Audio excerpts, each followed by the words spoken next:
ગામ નવી ચૂલી મુકામે નિવાસ કરતા એવા ભક્ત મહારાજ શ્રી અશોકદાસ મહારાજ સાથે એમના પિતા શ્રી ગોવિંદભાઈના પટાંગણે એમના સગડા પરિવાર મળી આજે આવું પાઠનું મંડળ રાખી આપ સૌને એકત્રિત કર્યા ખૂબ ખૂબ ધન્યવાદ છે. કેમ તો આપણે જોઈએ સાહેબ બને તેટલા મુઠ્ઠી નહીં તો દોનામાં દોનો પણ પુણ્યના માર્ગે મારે તમારા જીવનની અંદર જરૂરી છે. અગસ્ત્ય ઋષિ અને નારદ બે રસ્તામાં જતા હતા અને મીઠાઈની દુકાન હતી. મીઠાઈની દુકાન હતી ને એ બાજુની અંદર કૂતરો એઠો ખાતો હતો. એઠો ખાય એટલે નારદજી હસ્યા. એઠો ખાય એટલે જે દુકાનનો માલિક હતો ને એ આઈને દંડો માર્યો કૂતરાને એટલે નારદજી હસ્યા. હસ્યા એટલે ઋષિએ પૂછ્યું કે પ્રભુ તમે હસો છો શું કામ? કૂતરાને મારે એમ તમને કોનો આનંદ છે? તાકે એવું નહીં, તાકે આગળના જન્મનો છે ને એ જે દંડો મારે છે ને એનો છોરો છે.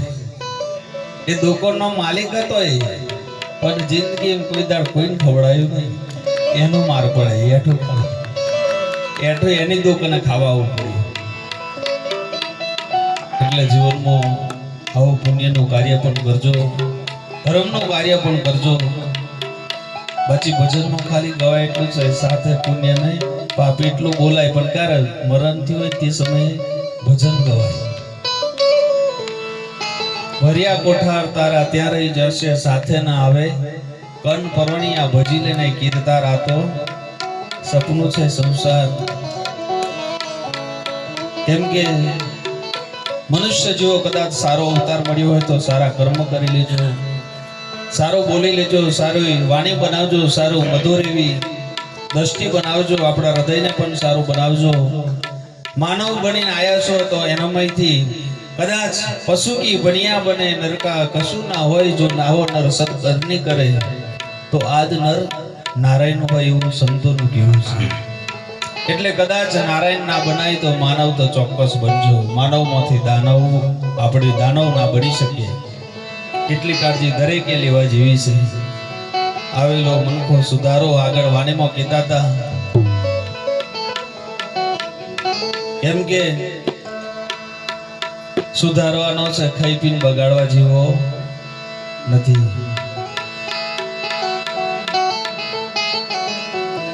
અને જીવનમાં વધારે નહીં વડીલોનો આદર કરતા શીખજો, મા બાપની સેવા કરતા શીખજો, પરિવારની અંદર ગામની અંદર એકતાથી જીવન જીવતા શીખજો. વધારે જાણશું પણ જો ચાલશું નહીં ને એનો કોઈ મતલબ નહીં. જ્ઞાન દુનિયાભરનું રાખશું સાહેબ, પણ એને વાપરશું નહીં તો એને શું કરવાનું? ને તત્વ જ્ઞાન એ જ્ઞાન શું કરવાનું? ક્યારે ઉપયોગ કરવાનો? પછી સંતો જે તરફ કહે છે, જે જ્ઞાન દ્રષ્ટિ બતાવે છે, આપણને જોવા હું કીધું ને આપણે જોઈએ છીએ શું એ બધા પોતે નક્કી કરવાનું, પોતાના આત્માને પૂછવાનું, બીજાને પૂછવા જેવું નહીં. કેમ કે એ આખા જીવનનો સાક્ષી છે સાહેબ. આવડે આવા વડીલને પૂછો તો આખા જીવનનું કહી દે કે બચપનની અંદર હું કરતો હતો. 100 વર્ષનું એને યાદ છે સાહેબ.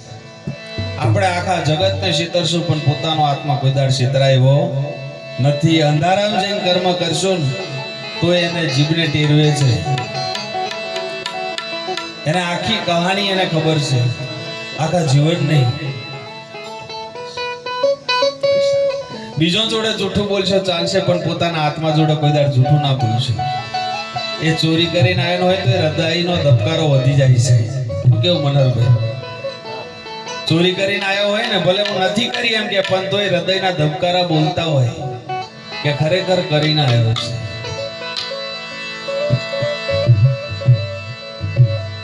એટલે જીવનમાં ભાગ્ય બળો મનુષ્યતન પાવા. આવા કિંમતી અવસર પર આપ સૌ જ્ઞાની બન્યા છો. ઘણા લગભગ જ્ઞાની જ બેઠેલા છે. આપણને ચાલવા કઈ કીધું છે, આપણે હેડીએ છીએ કઈ, આપણા ચરણ કઈ બાજુ જાય છે? એ તો સીતાજીને રામને સીતા બંને બેઠા હતા ને, ત્યારે લક્ષ્મણજીને રામે પૂછેલું કે લક્ષ્મણ, અમે બંને જણ બેઠા છે, એમાં ચરણ કોના મોટા લાગે છે? ત્યારે કીધેલું કે પ્રભુ ચરણ તો બંનેના સરખા છે, પણ આચરણ મોટું છે. બોલીએ સદગુરુ મહારાજ કી જય. એટલે આગળ ખૂબ નર નારી વિશે પણ કીધું છે. અમારી માવડીઓને પણ વિનંતી છે, કદાચ કોઈ એવો છે બધો પતિવ્રતા જ છે દેખાય છે, પણ કદાચ કડવા વ્રત કરીએ, કડવા ચોથ કરતા હોય તો ખાલી જીવનમાં કડવું બોલવાનું બંધ કરશો તો તમારું વ્રત કરેલું સફળ છે. ખાલી કડવી વાણી ના બોલશો તો તમારું કરેલું વ્રત સફળ છે. નર નારીની એક મતી તો અમરાપુરમાં થાય છે, બે અર્થ થાય છે નર નારીના. એક તો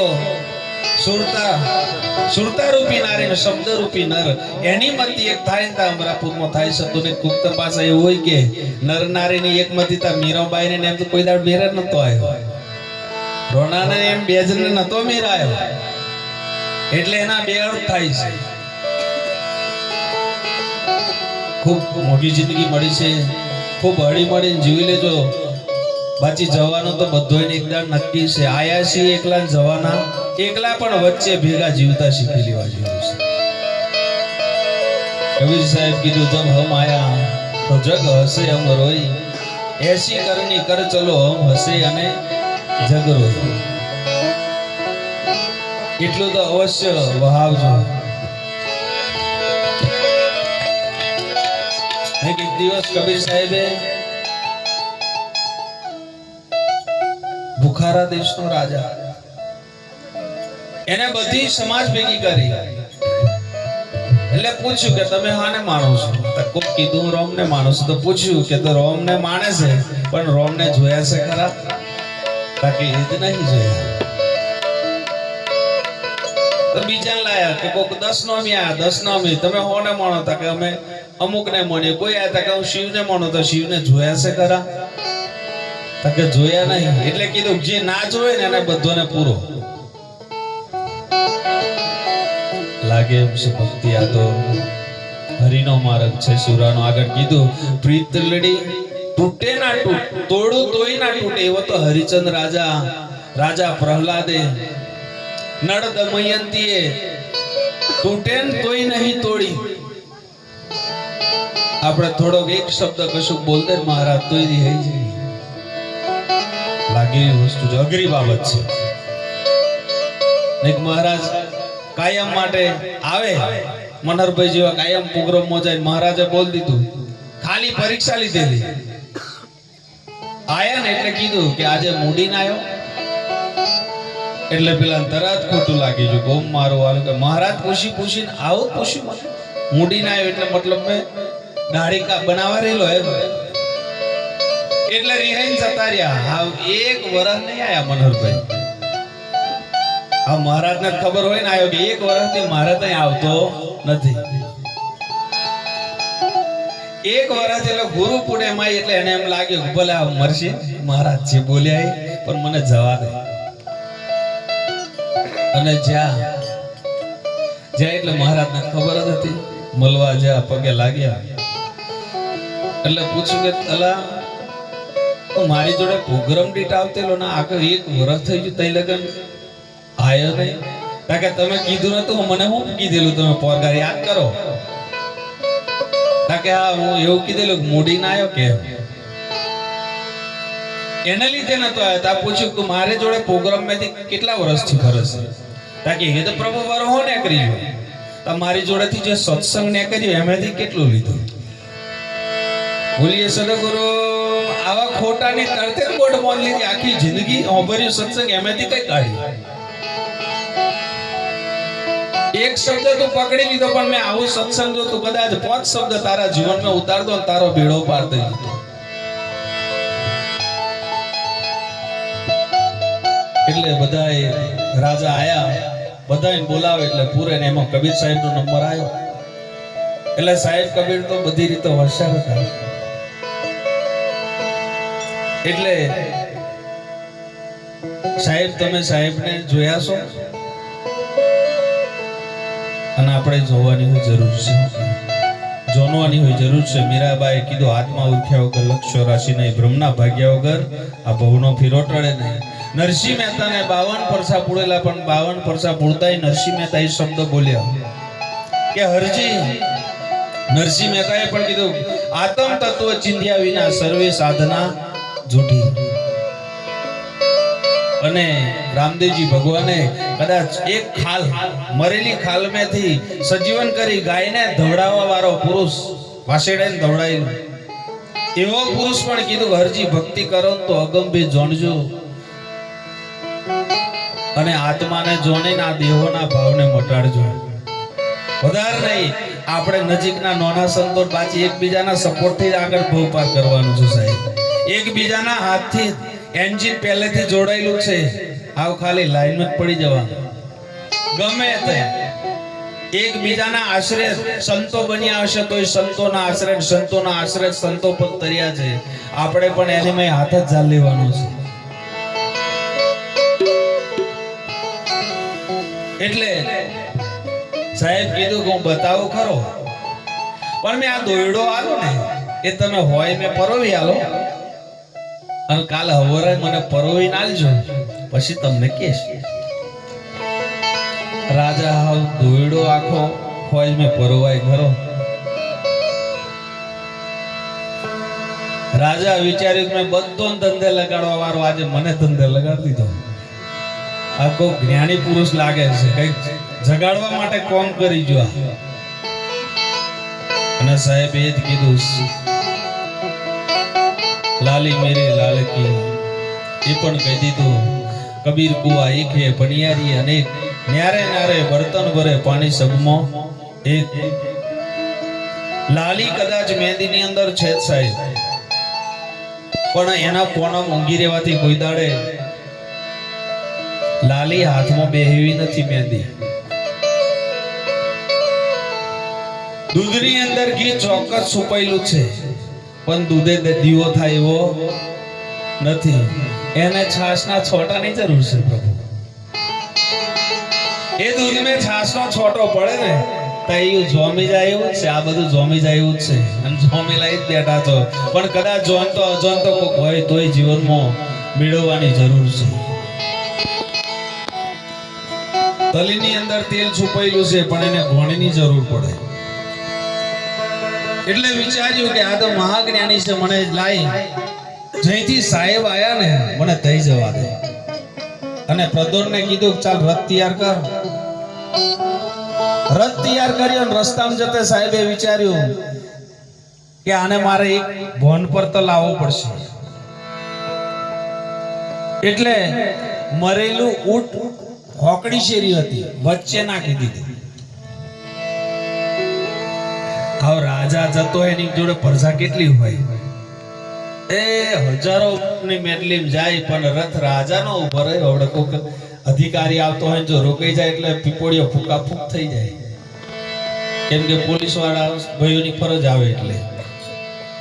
એટલે રાજાએ કીધું કે આ થયું છે હું ભાઈ, અમારો રથ કેમ અટક્યો, આગળ જોવા જા. પ્રદોનને મોકલ્યા અને પ્રદોનજી જોવે ત્યારે વચ્ચે ઊંટ મરેલો પડેલો હતો.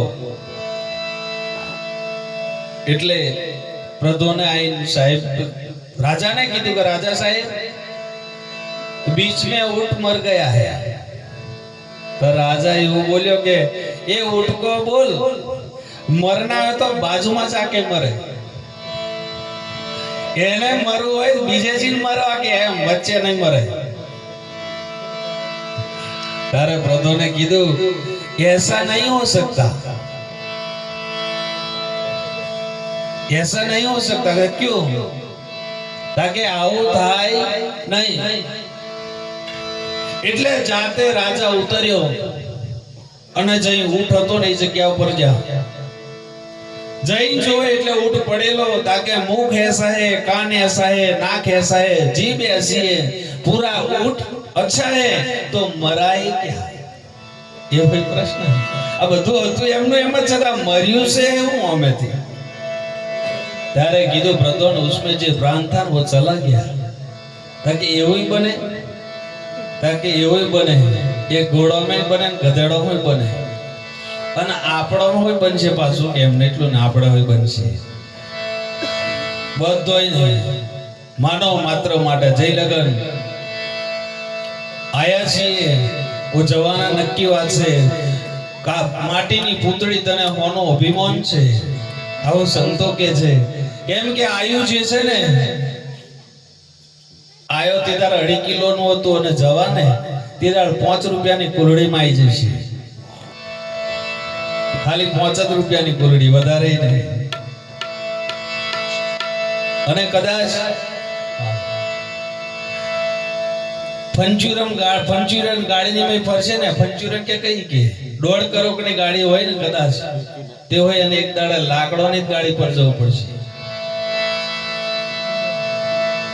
અને કદાચ ગાદલો પોડતા હશે ને એને લાકડોની સહીઓ પર ઊંઘવાનું છે. જય લગન મર્યા નહીં, તય લગન જીવી જોનવાની જરૂર છે. બોલીએ સદગુરુ મહારાજ કી જય. અને એક તો આગળ એ પણ છે કે કાયા આપેલી છે, આ તો એક દાડે પડી જવાની છે, પણ આનો સદુપયોગ થઈ જાય. બસ માણસના અવતારે આનો સદુપયોગ કરી લેવાનો છે, દુરુપયોગ ના થાય. પડવાની તો બધોયની છે. બોલીએ સદગુરુ